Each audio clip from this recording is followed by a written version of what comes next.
Et on va retrouver maintenant donc en visio depuis le Havre un autre dauphinois. Il s'appelle Jean-Marc. Bonjour Jean. Bonjour Jérôme. Et si vous êtes au Havre, Bonjour à tous les invités. eh bien voilà, ils vous entendent. C'est que dans quelques jours, vous allez prendre le départ de la célèbre Transat Jacques Vabre, car vous êtes un dauphinois navigateur. Expliquez-nous comment, quand on est comme vous, un diplômé de Sciences Po à Lille, puis de Dauphine, eh bien, on devient un navigateur. Oui, c'est assez atypique. J'ai un parcours vraiment atypique pour devenir navigateur. Déjà, j'ai grandi dans une famille à côté de Paris, dans les Yvelines, où on n'allait pas à la mer et personne ne faisait du bateau. Et puis j'ai suivi ensuite une autre voie plutôt classique avec Sciences Po et Dauphine. Et malgré tout, j'avais cette passion dans les trips qui m'animait quand j'étais plus jeune, adolescent. De regarder, suivre ces courses océaniques qui me passionnaient, les routes du Rhum, la Transat Jacques Vabre que je vais faire dans quelques jours, le Vendée Globe. Et quelque chose me disait que je voulais faire ça, je voulais être sur ces bateaux, vivre ce sentiment d'être à toute vitesse à travers les océans, mais sans savoir comment. Donc j'ai d'abord fait ces parcours vraiment qui m'ont passionné, hein, Sciences Po, puis Dauphine aussi, où j'ai énormément appris. Et puis un passage dans les ministères ou des cabinets de conseil, hein, je crois, c'est ça ? Oui, tout à fait, aussi une expérience hyper riche en cabinet de conseil dans le secteur public où j'ai travaillé dans plusieurs ministères. Et donc ça, c'est une carrière, enfin une partie au tout début de mon expérience professionnelle que je regrette pas du tout, qui a été vraiment très riche. Mais malgré tout, il y a cet appel un peu, c'était très physique en fait comme sensation, mes tripes qui s'agitaient quand je pensais à cette parcours de navigateur qui pouvait s'écrire. Je savais pas du tout comment, donc pour moi ça paraissait impossible. Et j'ai fait quelques rencontres qui m'ont dit mais si, va faire la mini transat, c'est une petite course, c'est une course transatlantique en solitaire sur des petits bateaux de 6,50 m. Tu verras, si tu vas avec rigueur et envie, détermination, tu arriveras. Et c'est comme ça que j'ai commencé en fait. J'ai tout lâché en 2020. Vous êtes allé à Lorient, vous avez acheté un bateau dont on voit les images, là voilà, 991, hein, si je vois bien sur les images qui sont là. Et donc exactement. Vous nous parliez de cette mini transat en 2021. J'imagine qu'évidemment il faut des financements. Comment vous avez fait pour financer l'achat de ce bateau et pour trouver aussi des partenaires? On en parlera dans votre autre projet de Jacques Vabre. Ouais, tout à fait. Mais c'est là où le master entrepreneuriat de Dauphine m'a aussi énormément aidé dans la construction de ce projet, en fait, qui ressemble énormément à un parcours entrepreneurial, puisqu'on fait du démarchage commercial. Il faut trouver des partenaires, sponsors, pour financer tout le côté sportif. Et c'est vraiment un partenariat qu'on essaie toujours gagnant-gagnant. Donc nous, on fait des prestations qui sont utiles aux sponsors. On travaille sur tout ce qui est recrutement, image, communication, RSE aussi, puisqu'on pourra en parler plus tard. Mais j'ai créé aussi une plateforme d'engagement qui a but d'être un levier de croissance pour des initiatives engagées sociétales. Et puis aussi, il faut trouver des investisseurs, des gens qui m'aident à acheter les bateaux, parce que c'est des choses que je ne peux pas faire tout seul. Donc il y a deux volets. Il y a trouver des partenaires avec qui on initie des partenariats commerciaux, et puis des investisseurs avec qui on monte des montages pour acheter ou construire des bateaux. Et le ticket d'entrée pour chacun, qu'il soit partenaire ou investisseur, c'est quelle fourchette? Est-ce qu'on peut savoir, quand vous dites que vous faites des actions de communication, de visibilité pour des marques, ça vous rapporte combien, vous, de votre côté? Alors les budgets, tout dépend du support, de la course, du projet sportif qu'on veut créer, de l'ambition aussi, forcément. Là aujourd'hui, du coup, moi j'essaie de monter un projet classe 40.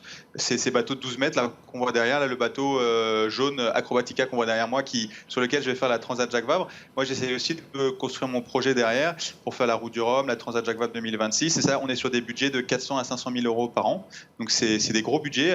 On commence à avoir une équipe qu'on gère, donc il y a aussi du management. Et les tickets sont très variables. On cherche des sponsors principaux qui ont toute la visibilité du projet, mais on a aussi des beaucoup plus petits tickets pour des sponsors qui viennent chercher juste quelquefois un seul axe de travail, que ce soit quelquefois on va juste travailler le recrutement et on va aller peut-être travailler avec eux dans les salons de recrutement ou dans les écoles où ils ont leur cible. Voilà, ça dépend de ce que recherche l'entreprise qui en a envie. Et puis pour les investisseurs, ça c'est vraiment à la carte. L'idée est quand même d'embarquer tout le monde. Donc ça c'est vraiment des tickets très à la carte pour le côté investisseur, puisque là c'est des montages vraiment très spécifiques. Sur 2023, donc on en vient donc à cette Transat Jacques Vabre. Vous avez donc fait l'acquisition d'un classe 40, vous nous en parliez, donc c'est les bateaux de 12 mètres. Vous êtes allé en Italie, je crois, pour le construire et le ramener, parce que votre coéquipier pour la Jacques Vabre, c'est un Italien, c'est Alberto Riva. Parlez-nous de votre tandem et surtout des partenaires qui vous accompagnent sur cette transat qui commence dans quelques jours. Oui, complètement. Alors, moi, je rejoins le projet d'Alberto Riva. C'est lui qui a réussi à mobiliser, à faire construire ce bateau, à trouver l'investisseur et les sponsors qui sont eux aussi italiens en partie. Donc, on a Acrobatica qui est une entreprise de cordistes en fait, qui font de travaux sur les façades encordées. Et puis une boîte italienne qui essaye de s'exporter notamment sur les marchés français, espagnols. Donc, c'est hyper intéressant pour eux d'être sur ces grands événements populaires, notamment qui sont très très populaires en France. Et puis on a aussi Sparco qui est une entreprise italienne qui fait du vêtement professionnel et Deval qui font des outils. Donc on est très bien équipés, c'est intéressant parce qu'en plus d'être des partenaires financiers, c'est aussi des partenaires équipementiers.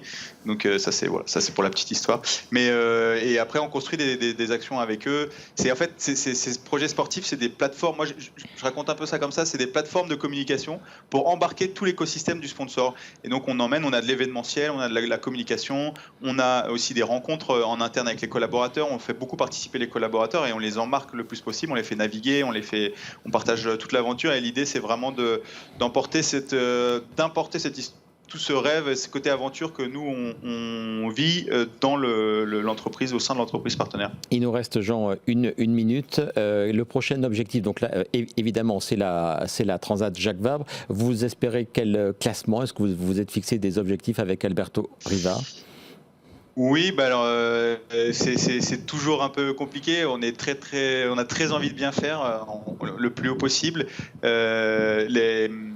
Forcément, on a un très très bon bateau, j'ai un très très bon co-skipper, on a beaucoup d'armes pour bien figurer et malgré tout, le seul paramètre qui nous manque aujourd'hui, c'est le temps parce qu'on a mis le bateau fin août, on n'a pas encore fait de course d'entraînement et on n'a pas assez navigué pour se dire ok, on a toutes les clés du bateau. Mais je pense qu'on est très très bien armé pour figurer. Et puis en plus de ça, on a un plateau exceptionnel sur la Jacques Vabre en classe 40, un niveau hyper homogène. On a au moins 20 bateaux qui se battent pour le podium. On se compte dedans et on espère bien tout donner, notre maximum pour aller le plus loin possible et surtout le plus vite possible de l'autre côté jusqu'en Martinique. Et vraiment 10 secondes maximum, l'un des prochains objectifs c'est je pense la Route du Rhum 2026. Est-ce que vous avez un appel à lancer à des investisseurs ou à des partenaires potentiels en quelques secondes vraiment?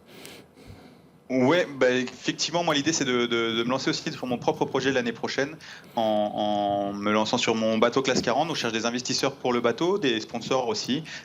J'ai déjà des discussions en cours, mais évidemment toutes les volontés qui veulent se rejoindre ces beaux projets de course, d'aventure et surtout d'histoire humaine, c'est avec grand plaisir pour en discuter. Je serai disponible dès mon retour de Martinique, donc n'hésitez pas. Je crois d'ailleurs que FIV est partenaire sur la Jacques Vabre, j'ai vu sur un bateau. Absolument, c'est ce que Frédéric nous expliquait en coulisses avant cette émission. Merci beaucoup, bonne chance et bon vent comme on dit pour la Transat Jacques Vabre qui commence le 29 octobre. Un grand merci pour l'invitation. BFM Business, la France a tout pour réussir.